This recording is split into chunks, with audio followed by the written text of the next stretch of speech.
What's up, everybody? Paul here from the Hoops Crew with a brand new episode of the Paul James Show. I know scheduling has been a bit weird. I've been away on holidays. I've been doing all sorts of different things. We've kicked Ben out. It's back to normal proceedings. I am here, ready to have a good time with you tonight. And of course, it is the lead up to our round 7 matchup against Zak Butters, potentially future Cat.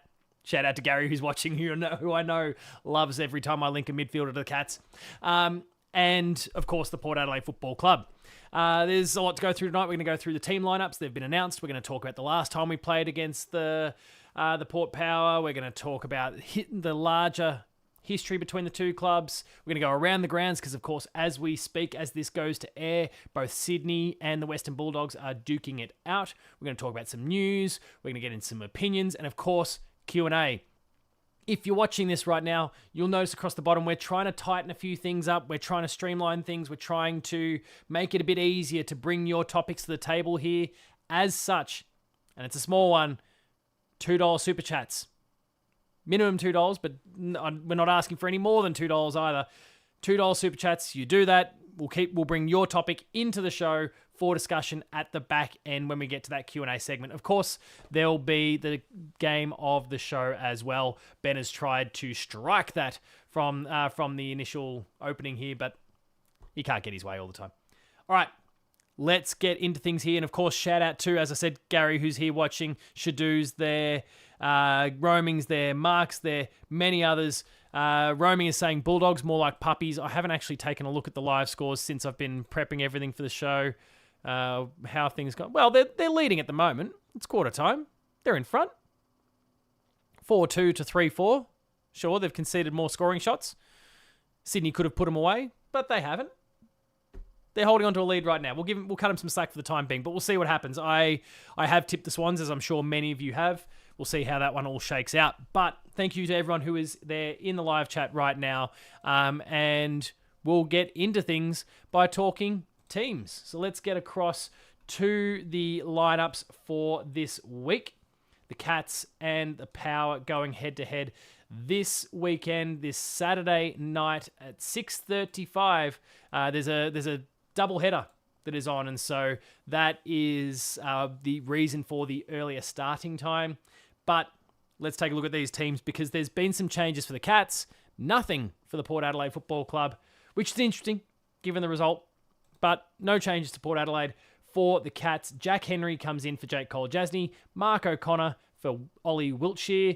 Not necessarily a like-for-like there with the O'Connor and Wiltshire move. An interesting one with Jack Henry and Jake Cole-Jasny. Cole-Jasny playing a pretty great game in his 200th, has returned to the AFL level and has performed really well. But Jack Henry has been well established and well entrenched for quite some time. It's clear just based on this one move alone that Collar's really going to have to fight to get that spot back. And there might have to be an opportunity emerge for him. But we'll talk more about that undoubtedly as the year continues to progress. If Collar remains on the outs, if Jack Henry's in, if someone else falls in or out, whatever, we'll have to talk more about that. Gary says, you'll notice by my emojis, I am trying to have my blinkers on tonight. Your blinkers. Well, elaborate. Why is that? But anyway, Amy says Butters is hoping that Mullen is a laid out. We'll see. No Brad Close, no Clack.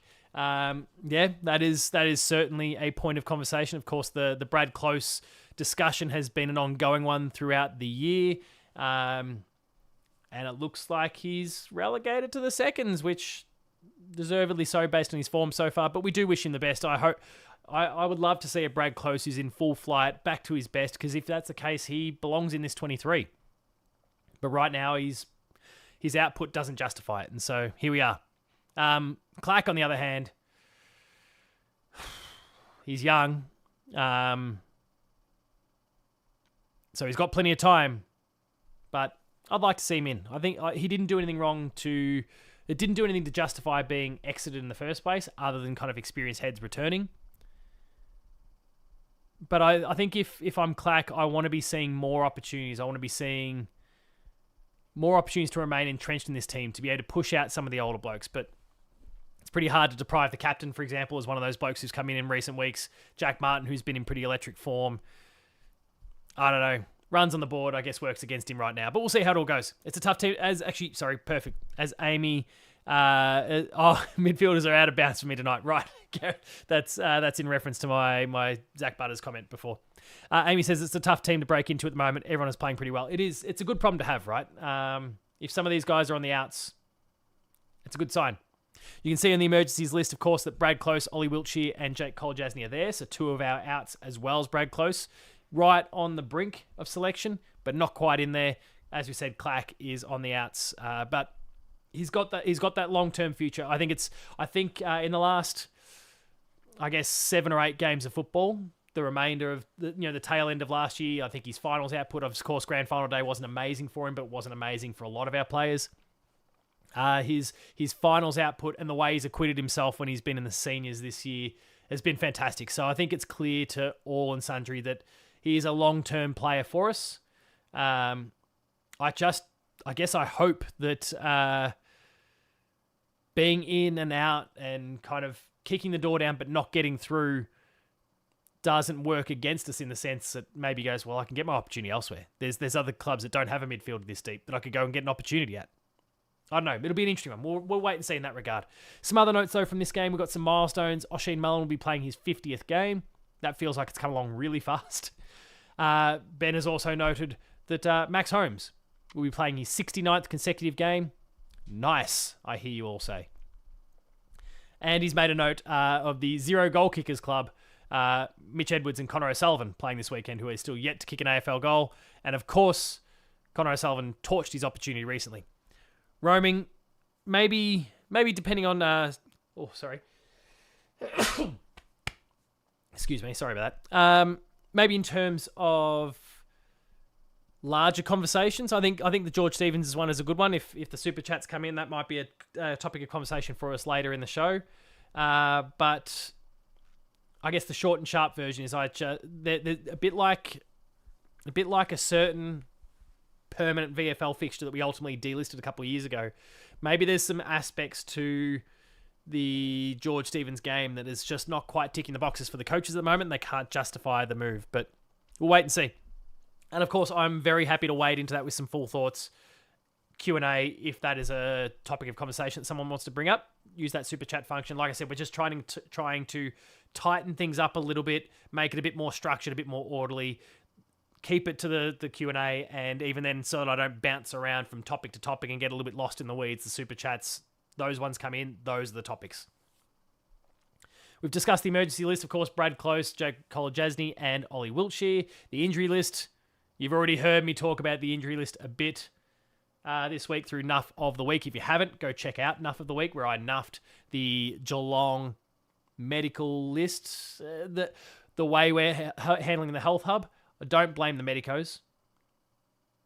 Ben kind of skewed. Ben pulled a little bit of funny buggers with the thumbnail and made it seem it was a bit more targeted at the doctors. It's not targeted at the doctors. Please watch and listen to the video if you've just checked out the thumbnail. Don't assume my thoughts are based on that thumbnail. Ben's being a smartass. But then, of course, on the notable absentees list, firstly, some of those blokes that are... the emergencies. I should dive deeper, though. So Toby Conway, of course, permanently on the list. Toby bloody Conway.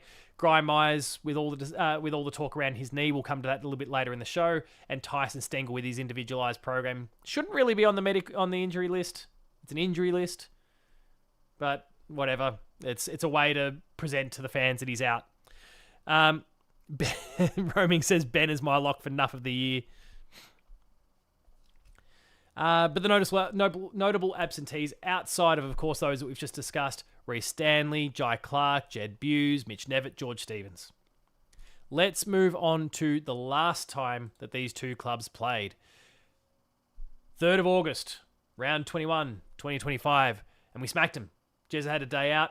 A few blokes really pigged out in this particular game. The Cats by 88 points. The crowd, 28,000 people attended. The coaches' votes, Max Holmes, for his 35 disposals, got 10. Shannon Neal with the 4. Bailey Smith with 4. Jeremy Cameron with 3.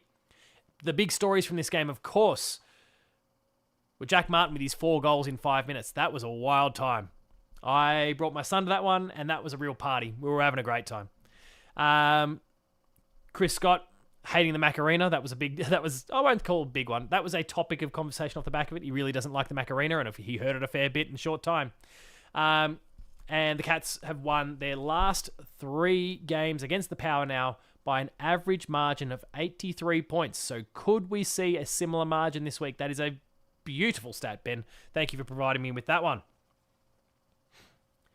Historical analysis. These two clubs have played... these two clubs... before we get to historical, let's look at some of the other numbers that have come from this. So Jezza with 6, Jack Martin 4, Shannon Neal 3, Tyson Stenger with 2, Holmes with 2, Close with 2, Myers with 1, Dempsey, Dangerfield, Close, all with 1, and a few singles to a few Port players. Ollie Lord with 2, Georgiades 3, but we really bulldozed them. You can see in the summary the Worm.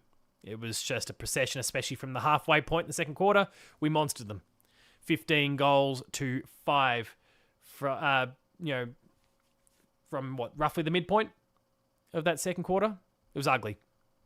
Cats got the job done easily. So let's move over to some historical analysis here. Geelong versus Port Adelaide. The summary here is that the two clubs have played against one another 45 times, and Geelong have won 30 of those 45 matches. We've lost 14, and there's been a single draw. There's also been 6 finals played between the two clubs, and we've got a few notable wins and losses to discuss. Of course, there's the 2025 qualifying final. That's an 85-point win with Tom Stewart laid out. The 2025 qualifying final? That was Brisbane. Ben can't do it. It's not up to it. In round 19, 2022, the scores were level late in the fourth, but Hawkins wins it with 2 late goals. In 2017, round 17, Dangerfield's late goal gave the Cats a 2-point win. There's 2013, a semi-final there where the Cats came back from a 23-point deficit at half-time to win. Shadu with the super chat. I'm pinning that one. Thank you very, very much, Shadu. You're a rock star. And we will definitely make sure we fold that one into Q&A later on. So thank you. But of course, chat, share some of those thoughts, engage in that conversation now. We will talk more about the club's use of AI models to enhance in-game decisions. It's said that Carlton, Collingwood, Adelaide, Port Adelaide, Hawthorn are all clubs that are implementing that at the moment. We will visit that topic of conversation a little later on, but please use the chat, share those thoughts. And of course, the most iconic of all, and I can see that 100 Games, 100 Days has just dropped the number in there. Perfect. 2007, the grand final, 119 points. That's about all we need to say. It was a flogging. On the flip side, we have, on a few occasions, experienced some rough times against the Power. Not many, as we discussed, 14 losses from 45 matchups. So the Cats have had the edge the majority of the time. But there's the 2021 qualifying final. The Cats were smacked by 43 points. After coughing up the home ground advantage the week prior, Max Gawn with that match-winning goal late, flipped the script on the home game. Things didn't work out too well from there. 2007. So we've had to go a fair way back now to find another one. But of course, round 21, Dom Cassisi ending Geelong's 16-game winning streak with that goal late. You thought Gary Ablett had locked it down for the Cats, only for Cassisi to pop up and snatch the win away from us. Shadu says, that was terrorism committed on Port. The second was sending Asava over there. Good to see Asava in the rooms too last week, by the way, celebrating Collar's win. Asava was there. Who else was he? Sammy Simpson was there. Harry Taylor was there. It was good to see some of the beloved Cats. And look, Asava obviously brought both good and bad to the Cats, but there were plenty of good aspects. Link McCarthy, I see, 100 Games, 100 Days site. Some really awesome players that popped into the rooms. That was nice to see them, especially some that are active players. Link, McCarthy, and Asava being allowed into the rooms as opposition players. Especially Asava, representing the team that we play the following week. Great gesture from the Cats. You love it. There's been some controversies over the years, of course. You might remember the failed attempt, what was ultimately a failed attempt, to go and poach Travis Boak from the Port Adelaide Football Club. This was at a time when we were also chasing danger. We got 1 out of 2, worked out pretty well for us. But we sent Joel Selwood and Jimmy Bartell, Chris Scott. They all hopped on a plane, thought they were going to be able to do it secretly, got spotted somewhere along the way, were met up with by media crews at the other end of their flight, and the gig was up. The gig was up. We were meeting Travis Boak. We pitched to Travis Boak. It didn't work. He remained a Port Adelaide champion. There's also been some famous crossovers, and let's bundle Asava into this because the transaction was very important for the Cats, if nothing else. But there's been some famous crossovers over the years. Let's start with a former captain, Tom Harley, came across from the Port Adelaide Football Club, became our captain, broke the drought, and did amazing things for our club. Stevie Motlop went from the Cats to the Power. Frank the Tank, Frankie Evans, went from the Cats to the Power to Carlton.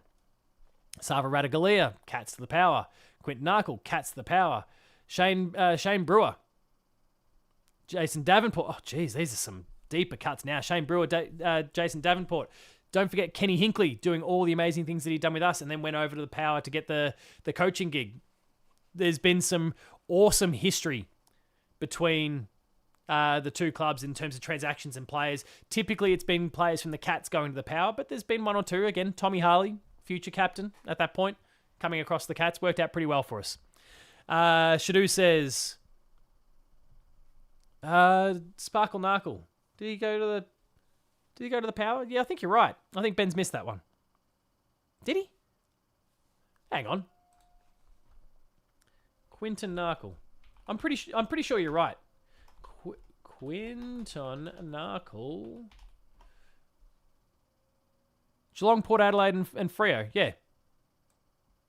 Yeah, he definitely did. Oh, he was in the list. Good on me. That's gone well.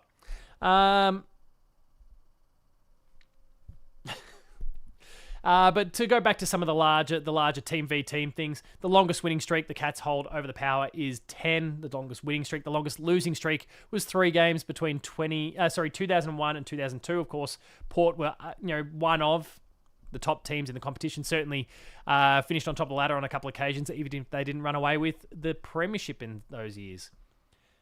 The goals record between these two teams, shared by Tom Hawkins and Jeremy Cameron, who both have 6 goals against the Power. And Ben, I love this. Ben's really gotten into his bag for this one, and he's linked me to everything here so that if I call him out, he's got something to fall back on. Question for everyone. Let's go full screen here. How many goals has the number 5 kicked in the history of our club? This is not Port Adelaide related necessarily here. This is just in the history of the Geelong Football Club. How many goals has the number 5 kicked for the Cats? Of course, Gary Ablett Sr. is one of those, so he's contributed a lot to that list. How many have been kicked by the number 5 in the history of the club? And don't forget, you've had your Travis Varcos who've kicked goals along the way. I'm going to take a look. He's linked me to the thing here. How's he compiled this?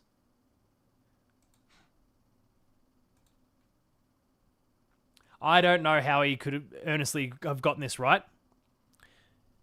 But we'll see. 100 games, 100 days says, it's a wild guess, but 2,374, you're a lot higher than the actual number, or the number that Ben has provided me with. I'm sure he hasn't gotten every single number 5 over the years. Surely not. But that is very thorough if he has.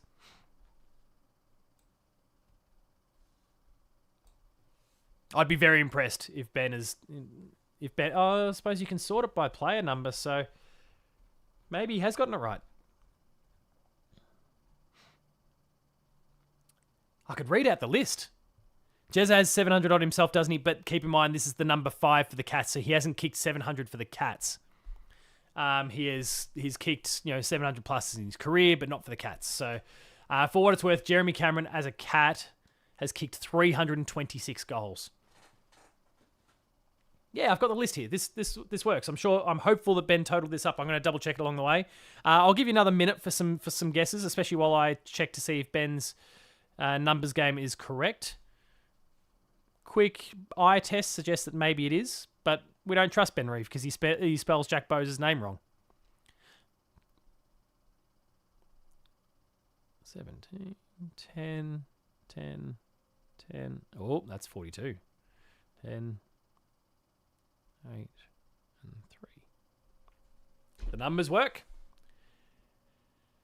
Shadu is off by a little bit. 100 games, 100 days is close to the mark with his 1,799. The actual number is 1,900 on the dot. Within that, Gary Ablett Sr. having kicked 1,021 goals for the Cats. Jeremy Cameron is the next best with 326. Jack Evans back in the 1920s and 1930s with 146. Travis Varco with 130. David Barkley, 77. Polly Farmer, 65. Doug Long, 52. Nakia Cockatoo with 25. Jack Whitten with 17. Basil Collins, 10. Jack Patterson, 10. Ted Toohill, 10. Phil Evans with 8. And Neville Rollison with 3. And then there's a range of other number 5s over the years. Gary Malarkey, Ian Toyne, Sid Smith, Jack Toohill, and Ray Ellis, who never registered a goal for the Cats, but played in the number 5. So, 1,900 goals kicked by all players wearing the number 5 for the Cats. If you're paying attention there, you might also be able to get the answer to the next question. How many players have worn the number 5 for the Cats over the years? That's our next point of trivia. How many players have worn the number 5 for the Geelong Football Club? I am again going to fact check to see, but quick skim makes me think that's right. 1, 2, 3, 4.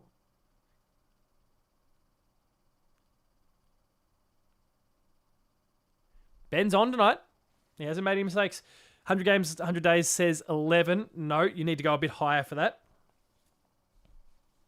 Not significantly higher, but higher.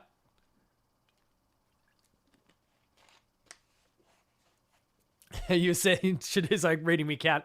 I started to stop that as we went just because I could see that coming. Gary Malarkey played at fullback. Matty Scarlett kicked a few goals from fullback.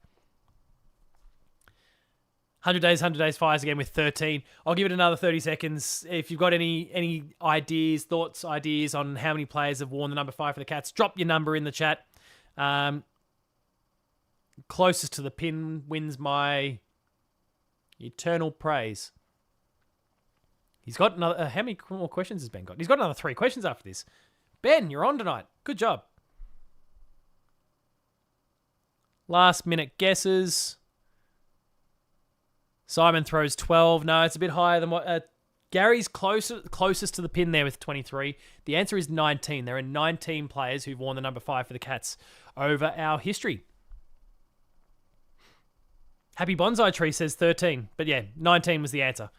Our next question. Now if you're a part of our Discord community, you've seen this answer. Ben has cited this specifically this week. This is not a new one. I would have been able to give the answer to this one because he mentioned the other day he was clearly doing his research at that point. How many times? And actually, yeah, welcome, Happy Bonsai Tree. I don't think I've seen you pop up before, so welcome aboard. If you haven't already, hit subscribe on the YouTube channel, and hopefully you enjoy all the stuff that we're producing. Reminder to everyone, don't hesitate to use the super chat function, as Shadu did earlier. All those topics will be folded into our Q&A at the end of the show. So the next question is, how many times has Gary Ablett Sr. kicked 10 or more goals? If you're part of our Discord community, and if you're not, don't hesitate to use the link. It's in the show's description, the description for the show. The link is there. It's free to join the Discord. It's just a community forum space. How many times did Gary Ablett Sr. kick 10 plus goals in his career? You might already know it. You might have also been a part of our Discord and learnt the answer that way.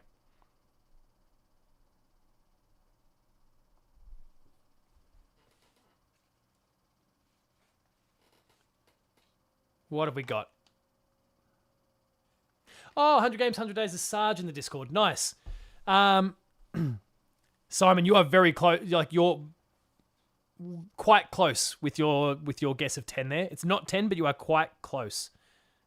It was almost a very lucky guess. Gary also there with the awesome comment. Don't forget to press the thumbs up button too. Please, people, drop a like on this video. It helps get the word out there about the Hoops Crew and all the stuff that we're producing. So more eyes on our live streams. It's always a tricky one, the Paul James Show, because it clashes with a game. So please, share the love. Gets more people watching. I'll give it another 10 seconds, see if any final guesses come in. Oh, there we go. Happy Bonsai Tree with the answer. Don't know if you Googled or not. I'll trust you that it's honest, though. 12. Gary Ablett Sr. has kicked 10 plus goals 12 times in his career. 2 more questions before we get into Around the Ground. We talk about the next 5 weeks, Around the Grounds, and some news items. How many times has I'm not talking about Gary Ablett Sr. anymore. How many times has Geelong won exactly 5 games in a home and away season? So Ben's theme for the night is largely the number 5. How many times has Geelong won exactly 5 games in a home and away season? So they've been poor years. How many 5-match winning seasons have Geelong had? I'll give you a hint. It's in single digits. The number of times that we've won 5 games. You're right. Okay. Shadoo's got the answer. The answer's 5. No, sorry, the answer's not 5. No. How many times have we won 5 times? No, it's not. Sorry, that was a mistake. Jackie, Shadoo, no, it's not 5. 100 games, 100 days, no, it's not 7. Simon, it's not 9. It is lower than both. Damn it, I got myself in a real muddle there because the number 5 has been the thing. 100 games, 100 days, Jack. You're all very close. Shadoo, Jackie, and 100 games, 100 days. You are the closest to the pin so far. So it's probably the first person now to just get very logical and work out the other number. There we go. 100 days, 100 games, 100 days. Sarge with 6 is right. I'm with you. Going back to the comment about Gary Senior that Sarge made, I am surprised he didn't kick. It feels like Gary Ablett Senior would have kicked more 10 plus bags, but it shows that one of the greatest players of all time, if not the greatest, still pretty hard to kick bags of 10. Jeremy Cameron having done it twice, especially the way the game is these days, it's kind of outrageous. Our final Q&A question before we move on with the show is how many times has Geelong finished 5th after a home and away season? Ben really worked on this one. Oh, Shadoo says you can't see Sarges. That's 100 games, 100 days, just to be clear, Shadoo.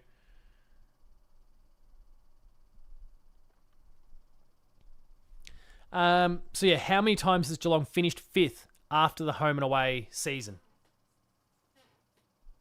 It's still a fairly small number, but it is better. That result is greater than the number of times that we've won only 5 games. So Simon is very close with 11. Again, eternal praise and thanks and love going to the person who gets it right. We've got to go a little bit lower than Simon's prediction. Than Simon's initial prediction. Since another one's come in, he's predicted 14 this time. Just a smidge lower. Just a smidge lower. You went you smidged too much. 100 games, 100 days. And in the meantime, Happy Bonsai Tree says, Gazza Senior loved kicking bags against Richmond. Everyone likes kicking a good bag against Richmond. There we go. 100 games, 100 days. Sarge with 10 has the right answer there. All right, let's talk about the next 5 weeks, which of course does contain this week's matchup. It's still upcoming as of this point in time. Our upcoming matches as a Geelong Football Club consist of this weekend's matchup against the Power. So again, Saturday 6:35, something like that. North Melbourne, we play the following week at GMHBA, 4:35 on a Saturday. We've got the Pies Saturday night, the 9th of May, 7:35 p.m. The grand final rematch against the Lions, which I'm feeling, as the Lions continue to wallow in a few injuries and their form's not amazing, and ours is starting to improve, I'm feeling a little bit better about our chances. But it will be in Brisbane, so we'll see how that goes. May 14th, that's a Thursday night. That's rough. Saturday into a Thursday. We're really doing, the AFL's really doing what they can to sour the big occasions, right? You get a big matchup, the grand final replay, and you give one of the teams a 5-day break. Fucking hell. I can't believe I haven't nuffed the fixture writers, or probably the AI bot that makes the fixtures. But that's got to happen. I'm so sick of this fixture this year. It is appalling. And then Sydney. Sydney on May 23rd, a 9-day break. A 9-day break into a matchup against Sydney. That is, again, a Saturday, 4:15.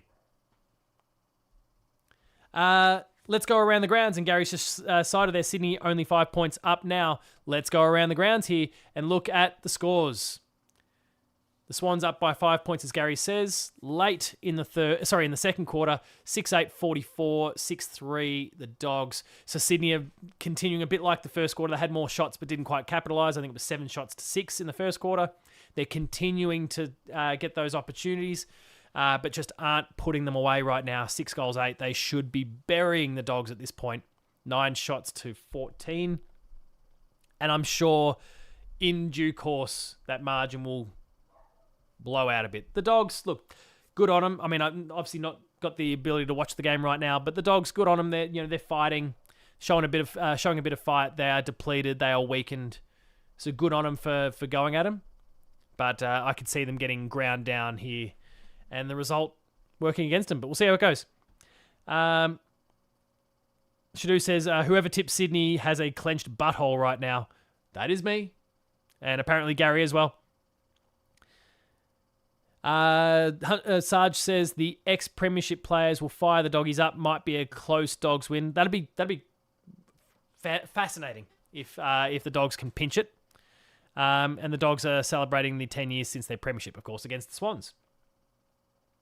But talking about around the grounds, we'll quickly look at some of the other games of this week as well, where we can see upcoming Richmond against the D's. I'd imagine most of you are picking Melbourne.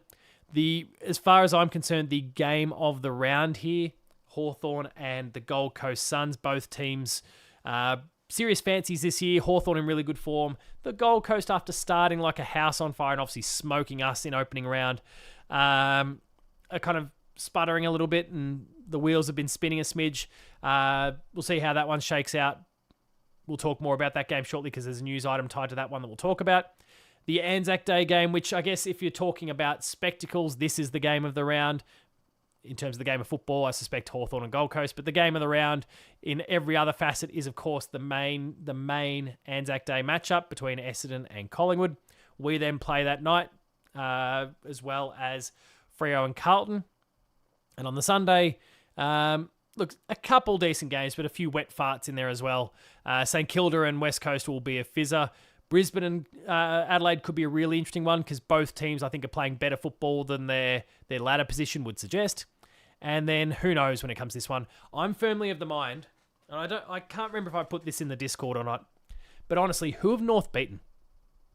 I know 5th on the ladder is fantastic, and I think for them to have notched up as many wins as they have at this point is a huge accomplishment. But when I say who have they beaten, it's a rhetorical question. I already know the answer.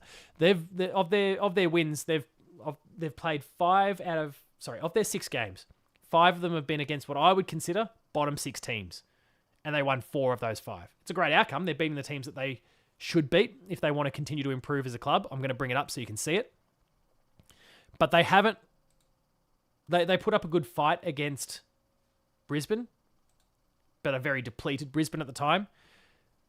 Port Adelaide, bottom 6 team. West Coast, bottom 6 team. Essendon, bottom 6 team, and they lost to them. They beat them. They lost to West Coast. Carlton, bottom 6 team. Brisbane, reigning premiers, caught them a little bit off. Richmond, worst team in the competition. They smacked them. They're doing what they need to do against these weaker teams, and good on them, and developmentally they are absolutely on the right path. But I am not buying into the hype because they've not beaten anyone. GWS aren't performing overly well, but they are a stronger team than every single team that North Melbourne have beaten so far this year. And so I expect this to be a close one. I'm actually swaying in favour of GWS for this one. That's where my tip's going to go. Unless I see something, I've put my tips in before, I've seen all the changes, so maybe there's something there that sways me back the other way. But right now, I'm going GWS. I think North are now you can see they run a games. GWS are a pretty solid team, even though their ladder position doesn't suggest it. They're going to run into us. They've got Sydney, they've got Adelaide, they've got Gold Coast, they've got Freo. all like that block of 1, 2, 3, 4. Oh, geez, I stopped counting. 5 games. Let's give them a pass maybe against GWS, but again, I think they could well lose that one. There's 5 out of the next 6 games where I would be tipping against North Melbourne comfortably. So we'll see. We'll see how that goes. Ben says, "Oh, jam it up your ass, Ben." Now, sorry, the chat. Zach, Happy Bonsai Tree asks, "Will Zak Butters go to the Cats or Dogs?" Happy to, like, we'll save that for Q&A. If the super chat comes in, we'll make that a real big feature topic. Otherwise, I'll throw a few quick words in there for later on. And again, Shadu, haven't forgotten yours. We're going to come back to your topic before the show is out. Let's get into some news items. Firstly, let's talk about Grian. The knee injury, the talk all around that. I've already put up 2 videos around Grian Myers' knee this week. And I am absolutely delighted that the Cats are rolling the dice here. It's a risk, of course. But the simple fact of the matter is when it comes to Grian Myers, Gary says he's got to leave for about half an hour, got to pick up the granddaughter from the station. There's a chance. What time is it now? There's a chance we could still be going about half an hour. Hopefully we're still up and running in about 30 minutes, Gary, and we'll see you soon. But drive safe. When it comes to Grian Myers, his knee, it's kind of a no-lose situation, right? Because I think ultimately the reconstruction is probably coming. Or some sort of surgery that's going to create a layover is coming. It's just a matter of when, and maybe, depending on how we get to that point, how serious it's going to be. So I think if you're Geelong, if you're going, and maybe they've got more data that goes, when we do this, it's going to be that 12-monther, right? Whenever it happens, it's potentially going to be that 12-monther. So we go, well, if there's a chance that he can actually play and kind of get through this for a while or for the rest of the season, then we have to do it. Let's give ourselves a shot at winning this flag with Grian Myers in the team. And if it turns out that the ACL goes, he gets the procedure. If it doesn't, we get to the end of the season. Hopefully he gets to lift a premiership cup above his head. And then he goes in for procedure and he gets knocked out for 27. We're going to lose a bunch of game time with Grian Myers no matter what. But right now there's the belief that you can still extract some football from him and he's still going to be able to contribute to the level or close to the level that we're expecting from Grian Myers. So I like the risk taking. You're right, Bonsai Tree. If it's going to go, it's going to go. It's probably going to go. But I guess it must be at that point where there's a chance that you could actually make this work. And so while there's a chance you can make it work with a surgery, inevitably, like that though is a good point. And I say, almost at full power, that is the concern for me. And the way he plays, the way he puts the pressure through the knee, through the hip, the way he kicks, that is my worry around the knee. But we'll see what happens. Shadu is back. Welcome back, Shadu. Kick that Benny Says guy from the chat. He's trying to steal a show off me. All right, let's move on to our next topic here. We've been talking a bit about Grian Myers this week. Since I put up a video there, which has been doing gangbusters, and thank you to everyone who's been checking out that video. Chris Scott has come out and spoken. There's been some... So I prepared the video the night that it all started to come out, but then on Agenda Setters later that night, they provided some additional detail around the AFL's involvement that I didn't have when I prepared the video. Thank you to not a single person. Now, I mean this in earnestness. Not a single person jumped into that chat and was like, but on Agenda Setters, they said that. People read the description and saw the note that I put there. So thank you to everyone who's been fantastic tuning into that video. I'm sure some of you are here. So, I don't know. When like Chris Scott, talking about it's not his position. Of course, what we've learned, especially via Agenda Setters and some other media reporting, is that the coach is not allowed to know. It's all part of this medical model. The coach is not allowed to know. So if Chris Scott had said anything, if he'd said absolutely anything, if he indicated whether he does know and he just didn't indicate anything, or if he genuinely does not know, but if he spoke with any sort of knowledge or intel about the Tyson Stengel situation, Geelong would have been fined $250,000. I don't understand why the coach can't know if all of these other key players from CEOs and others, why they can know, but the coach can't. It's ridiculous. It's enough worthy.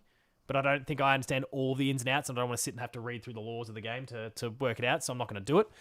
But it's a strange one. So $250,000 fine if Chris Scott had sat there and said, yeah, well, it's this and this and this. He may know, and he's just not going to say anything. That feels in line with the pattern of behaviour of Geelong, where we just talk out of both sides of our mouths from time to time. But if he just genuinely doesn't, if we follow the rules, yeah, great, because that would have been a lot of money that we'd get fined. So yeah, he kind of talks about it's not my role to be across these things. I'd hate to sound sort of defensive, but I've learned over the years to acknowledge the different roles that people have in these sorts of situations. I don't have a problem with the media speculating, but they're speculating with less information than I have, and I have less information than other people at the club have, who probably have less information than the AFL have. He's navigating this very well. It's reasonable to say in this situation, more so than Brian Myers, that you're asking the wrong person. One, if I had good information, I probably wouldn't tell you anyway. I'd consider it a bit to be private. But this is one where I genuinely don't know. But then, yeah, Tom Morris, not having the same issues that Chris Scott has, spoke on Agenda Setters, saying was essentially the AFL's not allowing Stengel to play football because of the medical model they have. It's the same medical model that Jamara was caught up in last year, but congratulations to Jamara. He's going to be making his Gold Coast Suns debut this weekend. I put the link up in the Discord. I don't know if anyone has seen the video. I don't really like Dimmer Hardwick. I think he's a bit of a dickhead, but especially for some of his off-field stuff that he's done, you know, the cheating and those sorts of things. But as a coach, as a leader of other men within his football club, as someone who understands the stories that some of these players have gone through, he's very good at celebrating and acknowledging what players have gone through. Shadu, you're right. I feel like the AFL's approach has led to this breakdown. Agreed. And I think that's why there's a lot of work being done on the medical model and changing things up at the moment, because I'm with you. I think it's a real problem. But, yeah. Damn it. I got lost. I'll get back to it. Someone will remind me. Next up is Bailey Smith taking a little pot shot at the AFL. I love it. Good on you, Bailey. He also hit up Dan Gorridge and was like, hey, any chance you can pay the fine if it comes through? But he jumps off the whole mental health round conversation off the back of the Elijah Holland situation and the Jordan Dawson and his brother, his situation, and talks about, he was talking a lot and he did an amazing job. We spoke about it in Post Game Live the other day, the incredible job that he did speaking about the need for a mental health round. Tom Morris just conveying what has obviously been reported and what he's kind of heard is that he doesn't think there's going to be a mental health round anytime soon. Bailey screenshotted that. He said, we can reward mediocrity and introduce a wildcard round though.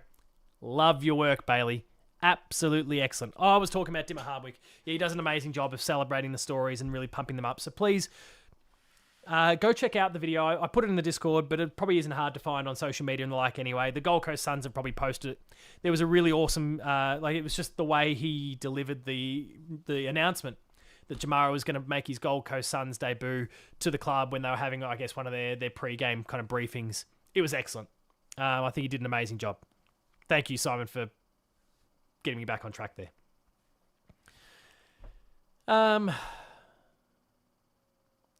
Some other points of discussion. There's no articles linked to any of these, so we can tuck that one away for now. I'm also going to bring up the fixtures so that the live scores, so we can keep an eye on that. But the Swans are pulling away a little bit. Geelong is the top-ranked fourth quarter team in the competition as of the end of round 6, 2026. We're quite a way ahead from what I saw. Ben, future cat Zak Butters wins his appeal. It was a very ugly, complicated, messy situation. The AFL's just copping black eye after black eye right now.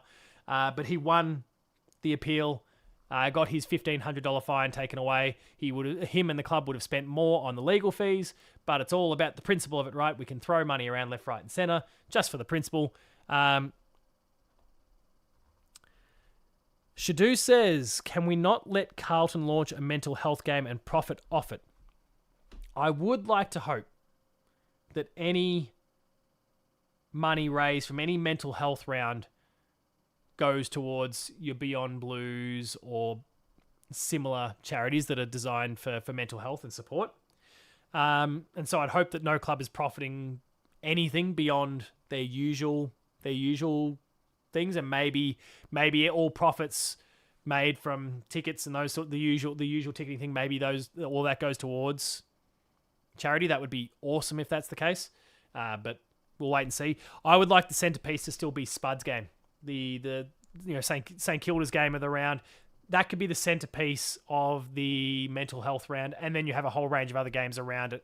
I think that would be the way to go, because St Kilda, to their credit, have been leading that one for quite some time. They're doing an amazing job with it. So yeah, Future Cat, Zak Butters wins his appeal. Future Cat, Ben's stretching this one a little bit. Future Cat Phoenix Gothard. Now, he's Connor O'Sullivan's good mate. If you saw the footage from draft night, Phoenix got drafted not long after Connor did. He was chatting, Sully was chatting to Joel Selwood and co at the time, has his Geelong jumper. Here's his best mate get announced as being selected, loses his mind, runs over, takes off his shirt, gives it to Phoenix, so he's able to rep the right shirt when he goes up there, tosses his number 14, I noticed. Joel Selwood gave him the number 14 jumper. I didn't notice it way back when, but that jumper that Sully put on had the number 14 on the back. He was already the number 14 from the moment he got drafted. He was the number 14. Love it. But yeah, Ben suggests Phoenix Gothard, like he would match with Gomez. Gothard wins the Rising Star nomination this week, ahead of Mitch Edwards. Hard disagree. Geelong releases Anzac Day Guernsey. Looks great. Tom Atkins has risen to second in the tackle rankings for this season. Cycling back to Elijah Hollands and just the updates there. The rumour on the street is that schizophrenia is part of the mental health reason why he was the way he was on that night. There's also been some reporting popping up today that perhaps this is not the first time that it's happened, but the way he responded to what the club tried to do on the night was much better. And because of that, they felt like they had this one in hand. We'll wait and see. The report will come out soon enough. And if Carlton deserves to be nuffed, then you watch out. I'll be nuffing him. Scott Pendlebury remains a chance to break his game's record in the Geelong game, but we'll wait and see there. Former Future Cat, as we discussed, Jamari Ugle-Hagan will be debuting for the Suns. And outside of the Osheen Mullen 50 games this week that we've already spoken about, there are a few other milestones around the competition this week. Cam Zurhaar will be playing his 150th match. Jack Ross, his 100th. And the Wizard, Nick Watson, Seth Campbell, Sam Banks, don't even know Sam Banks, and Osheen Mullen are all playing their 50th. Let's pivot to our game of the show. I always like showing and introducing cool video games to people, and this week it's a game coming to Xbox systems and I believe PC as well, and in the future it will come to PlayStations and Switches, no doubt about it. The game is called Replaced. I'm not going to say anything more, and I'm just going to play the trailer because this game is really, really cool. It's out now.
That is top shelf pixel art. that game looks absolutely stunning visually, and it turns out it plays pretty well as well, according to all the reviews. So make sure to check out Replaced on PC and Xbox right now, and like I said, will inevitably come to other platforms in the future. I'm also going to take the opportunity while I'm at it. I have been playing a game called Saros. I've made it the game of the show in the past. It looked really, really cool. I've been playing the game. I can't share my final verdict yet, but 5 p.m. tomorrow, my review will be up on my Player 2 website.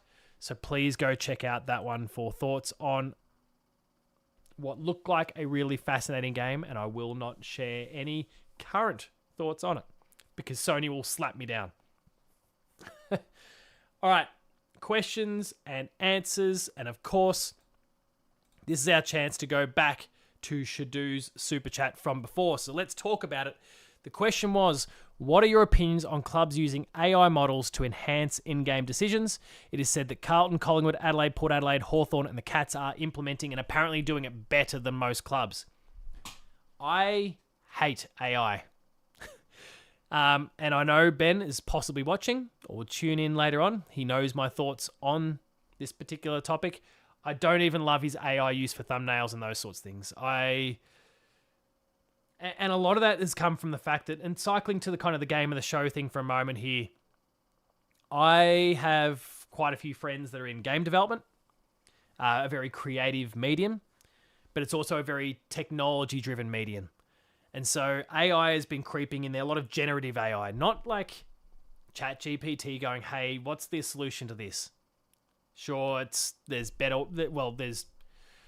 ChatGPT was super reliable, then like 100% reliable, then sure, no worries. It's not. It's still skimming and it's dragging wrong information. I tried to put a maths question out for it the other day because I was looking for some alternate wrong answers for a multiple choice. What are some of the common misconceptions? What answers would they be? And ChatGPT couldn't even give me the right answer to begin with.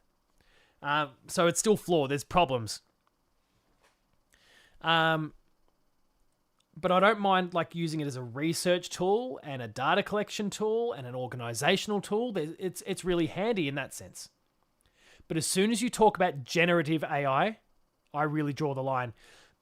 And so I've seen plenty of friends losing jobs in creative mediums, specifically video games, because of AI implementation. It's instead of developing concept art, okay, this is just a mock-up of the idea we're doing, where people are just putting inputs into an AI and it's going, oh, this is what it could look like, and doing all the work for them.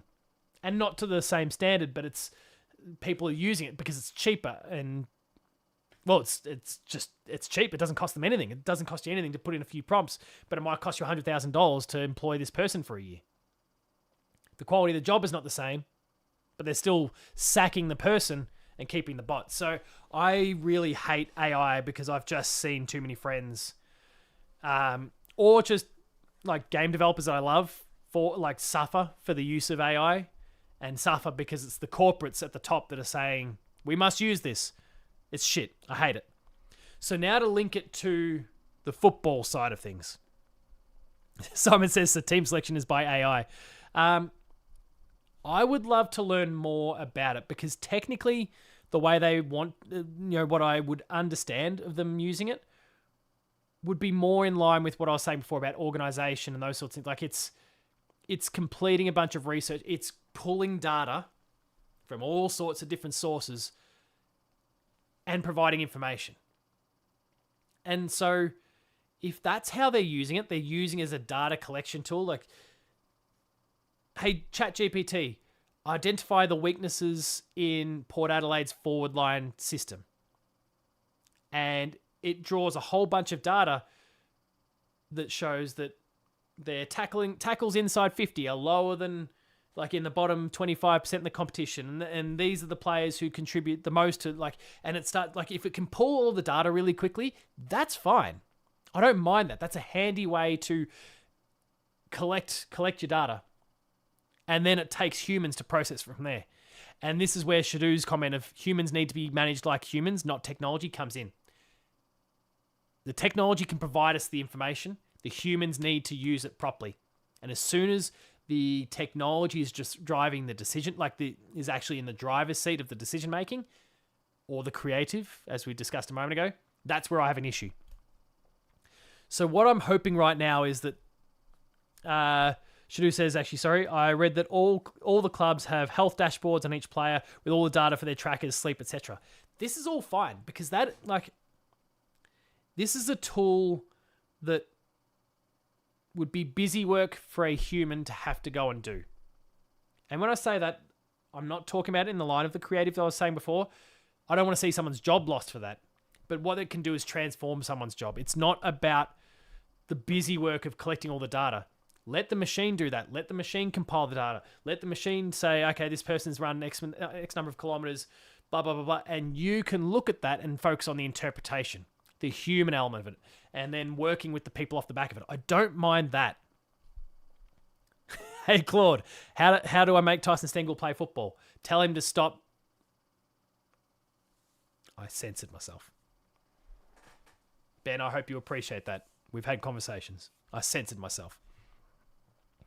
So yeah, I don't mind it as a data collection and compilation tool. And maybe you can ask it, hey, give me some data on the tackle inside 50 and who's largely contributing to those, etc. Like, give the data, but then it's about the human thing from there. AI is advancing at a giant rate of knots, but it does not understand this game. It does not understand so many other things out there. It's got to stop. I don't mind. The reporting is in-game decisions specifically. Yeah, I remember the conversation about Sam Mitchell using it somehow. I'd love for there to be a club that opens up its doors to someone from the media and goes, "Hey, watch along. Here's how I use it." That would be amazing for an educational thing. So Essendon just twigged about AI recently. They must have, because they suddenly have been pretty dominant in the last 10 quarters that they've played. Shadu says Chris Scott boiled down to an AI model. There's no boiling Chris Scott down to anything. He is an enigma. AI could never work that man out. Happy to continue on with the AI conversation. Of course, if there's anything else that people want to discuss, topics-wise, drop a super chat like it says at the bottom there. $2 or higher. Not asking for big amounts, but it does just streamline our show a little bit and means I don't get too caught up in the weeds. I'm trying to tighten up some of my own behavior here where I can start to look over that chat and take the conversation this direction and get derailed and finish. Like, I'm trying to condense things and trying to not shorten the show in any way, but just be a bit more focused. Shadu says Brad Scott needs AI to be on par with Chris. Hey, ChatGPT, how do I be better than, how do I be as good as my brother? So please, yeah, if you've got a topic that you want to discuss separate to our AI one that we've just had, drop a super chat, $2 or more, small amount. We're not necessarily looking for the big bucks and that sort of thing. Again, thank you to Shadu for the $5 earlier on. $2 or more triggers the conversation, but we're just trying to tighten things up a little bit. Maybe I need some AI just to create a bit of structure for me in this show. There it is. Simon's got the answer. Grow your hair.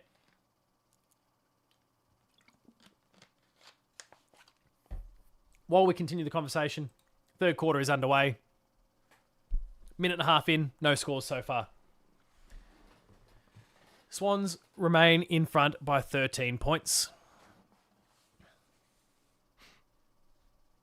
Let's see what we've got here. Are there any other short and sharp questions? But otherwise, again, please don't hesitate to use that super chat function, people. Fuck. Well, I thought we were done with summer. There is a mozzie here in the shed.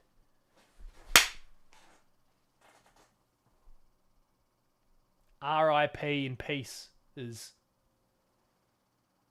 little bastard. Wax on, wax off.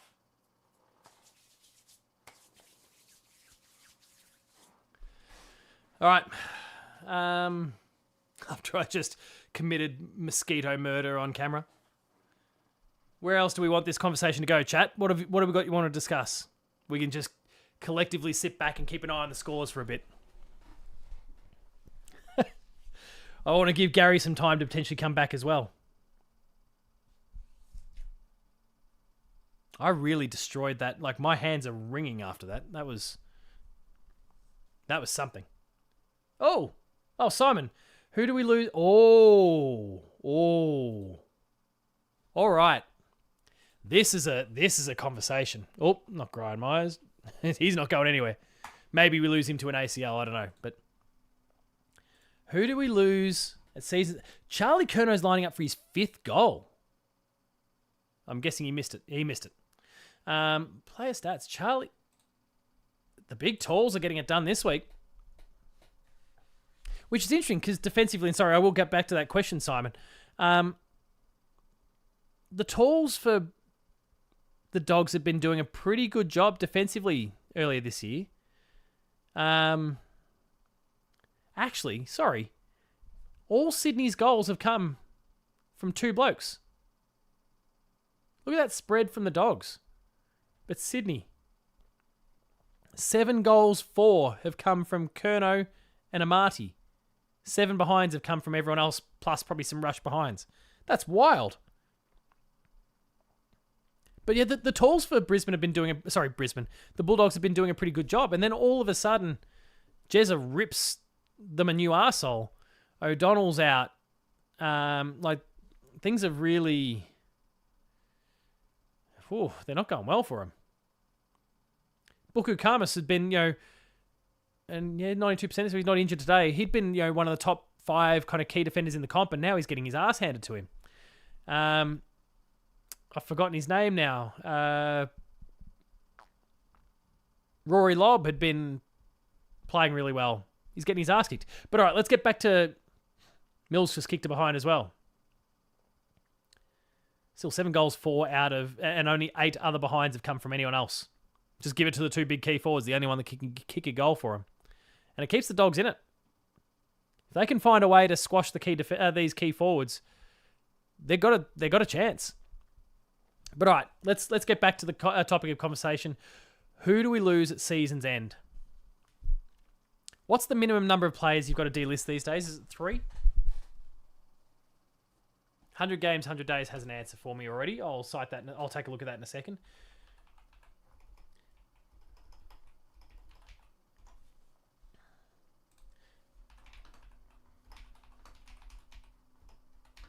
Must come off an AFL list at the end of each season.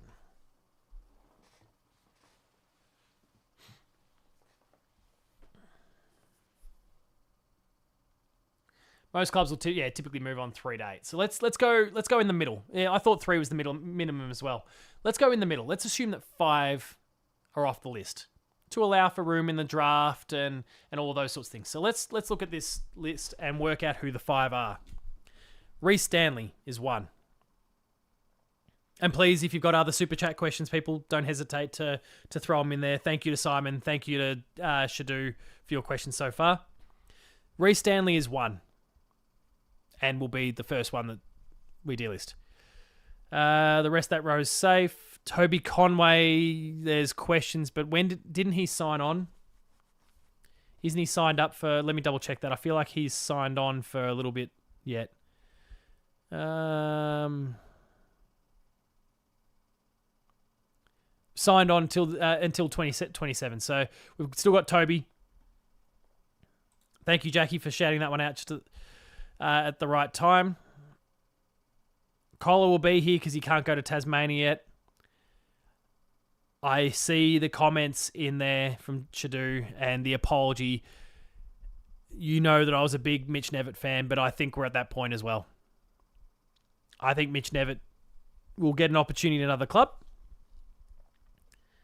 But I think his time is up this season with the Cats. The way things are going. Actually, you're right. Zero Hanger is always the best for contract dates. They do an amazing job compiling that. So far we've got Reece Stanley, we've got Mitch Nevitt. I'm working towards 5 as our magical number here.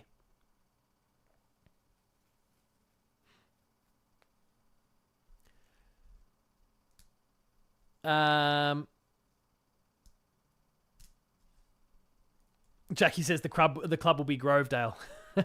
I think you'll find another AFL level club. George is a risk. George is one that I worry about. But being on the rookie list, it's less of a risk for the Cats. So let's potentially come back to a George Stevens conversation. 100 games, 100 days, actually, sorry. So Stanley, Jeremy Cameron might just want to farm if we win a flag. If we win a flag, I could see that as a possibility, but I don't think it'll be the case. Collar, I think, is... I don't think Collar's going anywhere until Tasmania's an option. But let me continue on there, and I'll refer back to your list in a moment. So our next thing, this row's safe. Well, Tyson Stengel obviously is a big question mark right now. Depending on what happens with him, he might find himself off the list. It could be where most people thought the Jamari Ugle-Hagan conversation was going to go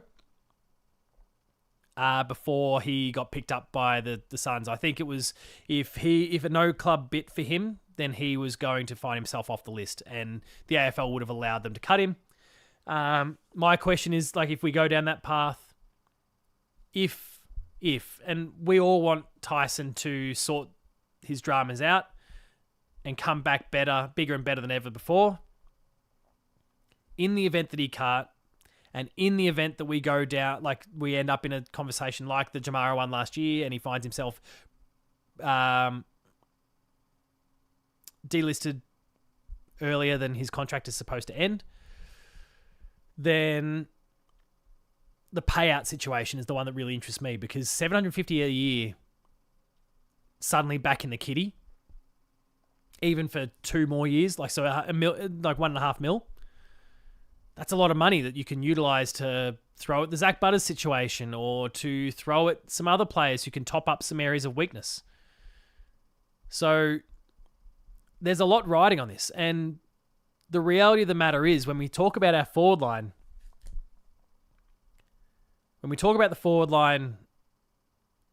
we run deep. Tyson Stengel is amazing. Tyson Stengel is an All-Australian. Tyson Stengel at full flight absolutely demands a starting 23 spot. But in the event that we don't have Tyson Stengel like we do now, we're pretty flush for good options from those who are in there at the moment. So Ollie Henry, we've just obviously had Ollie Wiltshire come out, but from those two to Gryan to Brad Close, we've got other young blokes coming through as well. There's lots of options there. So I would be Jack Martin, who's not a spring chicken anymore, but still has time as well, allowing more time for your Ollie Wiltshires and others to continue to develop. So I think there's a lot of... You got Jesse Mallow after his recent VFL output is showing some really great signs early on as well. My mate, as Jake from the Chaps regularly says. So in the event that the Tyson Stengel situation doesn't work out, and I really hope, and I see the comment there from you, Amy, if Tyson plays again, I'll be so sad. So will I. It'll be really disappointing. He's a fantastic player. It was awesome to, obviously his life, the transformation in his life when he came to the Cats, and the Betts family helped him out, and he got the support he needed, and he won a premiership, and he was an All-Australian player, and he was an important component, a hugely important component of the Cats. You thought, this is amazing. This bloke's turned it all around, and had done for, 4 or 5 years? 4 years? When did he join the Cats? But then, seemingly, potentially the wheels have fallen off, and it's just a shame. And not even the football part of it. It's a shame for him if that's the case. So Tyson, I have no doubt you are not watching this, but Tyson, I hope you can get it right. But he could be one of them. So I'll reserve my judgment there. But so at the moment, because I've really got stuck in the weeds there, we've got Reece Stanley, we've got Mitch Nevitt, George and Tyson are on my come back to list. Jed Buse is definitely one to watch. I love Jed Buse. I want more Jed Buse. I want Jed Buse in our starting 23, but Jed might leave for opportunity, a bit like his dad did towards the end of his career. Recent draftees, so they're safe. These 3 are all safe. Kyten Matafai Forbes is in the exact same situation. And sorry, I did see a comment pop up there at one point about Kyton Matafai Forbes. Yeah, Shadu asked, do we read anything to Kyton Matafai Forbes being re-rookied? Obviously, he was in the same situation as George. George was delisted, re-rookied, so I think those two are probably in the same category. So let's bundle him into that. So we've now got 3 in that little pile. Danger, I think this is it. I think he will continue to do some excellent things this year, but I think this is probably it.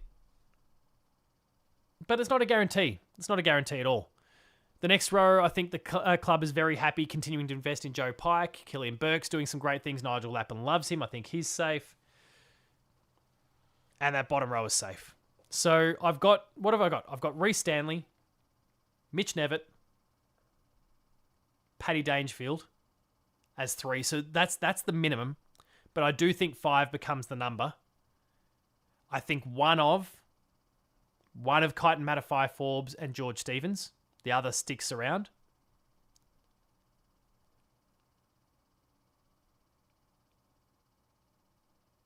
I want to come up with 5. I honestly think I think 5 is the magic number here.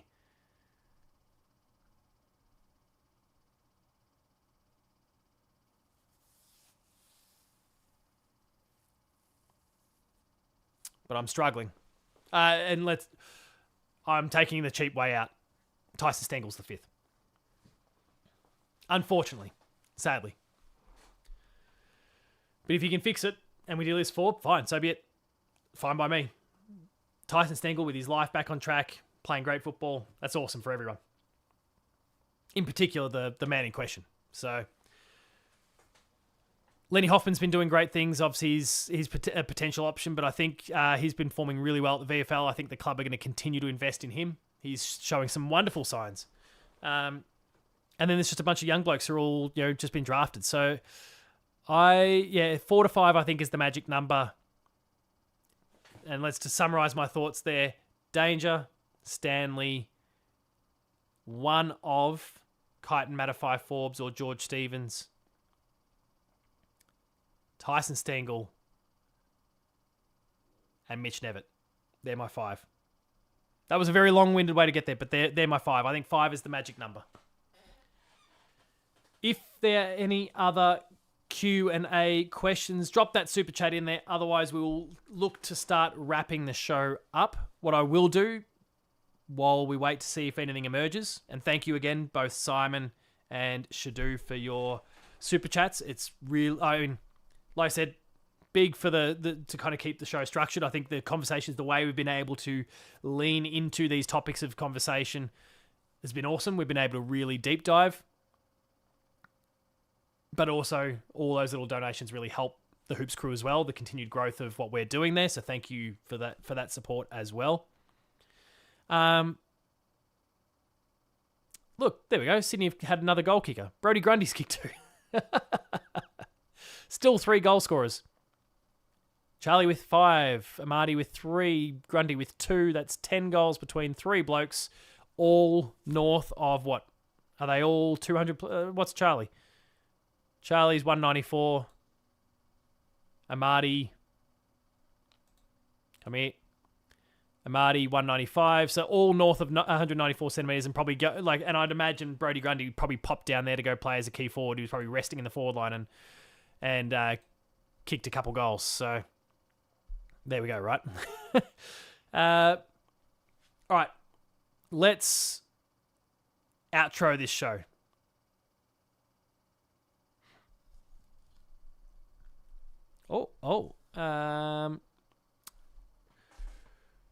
Shadu asks, it wasn't a super chatted one, but it's pricked my interest here. So we won't lean into it too heavily, but you've pricked my interest with this one. Why do the media think Geelong will want Amati when he's out of contract? I maybe haven't been paying close enough attention. I didn't realise that we've been linked to Joel Amati. When does his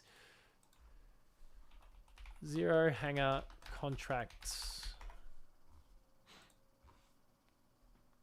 Sydney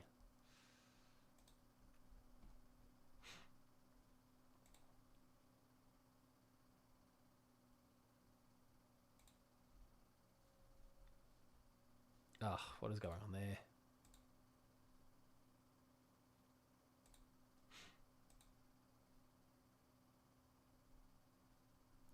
Oh yeah, I forgot how to work it for a sec. There we go. So let's check 2027. I presume.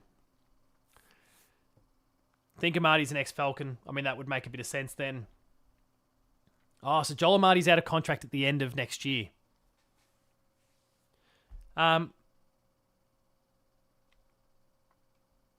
Or is that the end of this year for... Oh, hang on, that's 2026. Sorry, I thought I clicked 2027. Okay, so he's out of contract at the end of this year. Look, there is a prevailing theory going around. I didn't realise that Amarty's name had been specifically linked. Maybe it's time to do a video. There's certainly been some conversation starting to pop up in the last week in particular that I've noticed about, okay, Geelong Geelong is starting to consider drafting or recruiting to replace Jezza for whenever that time comes. I just don't think Jezza's quite at that point. I know, obviously, Sarge made the suggestion before that, you know, if we win a flag, Jezza might ride off into the sunset and make more YouTube videos from his farm. I don't think we're there yet, even if we did win the flag. I think Jezza's still got unfinished business. I think he can see more opportunities on the horizon. I think he derives still so much enjoyment from playing football. I think he's happy and fine. But that said, I think that means that the way we go about it, at least for now, with Shannon Neal coming along in leaps and bounds, I think for now we continue to look at the draft and we try and create a gun key forward from the inside. Like we draft one and then build them up from the inside, because we just need to see the green shoots. If Jezza kicks around for 3 years, for example, maybe we've already got this player for all we know. It could be Joe Pike. It could be, oh my God, whose name? I'm just going blank on the name. Jacob Mollier. It could be a range of different players that we've already got on the list. But build these guys up in the same way that we did Scratch and Neal, and then unleash them. The Paul James Show with Paul James. Yeah, I know it's not always been the Paul James Show with Paul James lately. So it's me. I'm back. You're also coming in towards the end of the show. We're pretty close to wrapping up. So feel free to go check out the whole show, only Carlton. The camera's not that good. That said, and you missed it before, maybe you need to go check the footage. I obliterated a mosquito before. Just snapped it into oblivion. Palmed that bad boy up on the camera. It did look pretty clear. So there might be something to that. But thanks for coming on board, mate. Yeah, we're basically wrapping up the show. I'd like to see the Cats draft. I'd like to see the Cats draft their next gun forward. And I know they've technically done that with Shannon Neal, but given where we are, I wouldn't mind drafting our next big gun. Wow, that was nearly a Freudian slip. Our next gun key forward and build them up.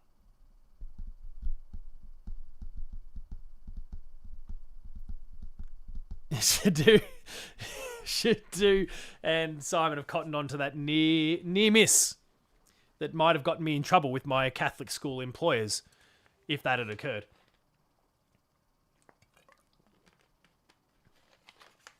But yeah, we'll wrap things up there. Thank you, Only Carlton, for promising to go and check out early in the show. I think it was a good time. Lots of good stuff. So looking forward to you checking it out. And I hope you're enjoying Charlie Curnow kicking 5 goals too tonight. So far. But let's outro this bad boy. So in terms of content to come, Riley Beveridge mentioned Mitch Lewis as well. He's probably a gettable option. Appropriate that Riley Beveridge is the one saying. You reckon we can draft a good C-bomb? We probably can. We probably can draft a good one. I'm not going to use that word.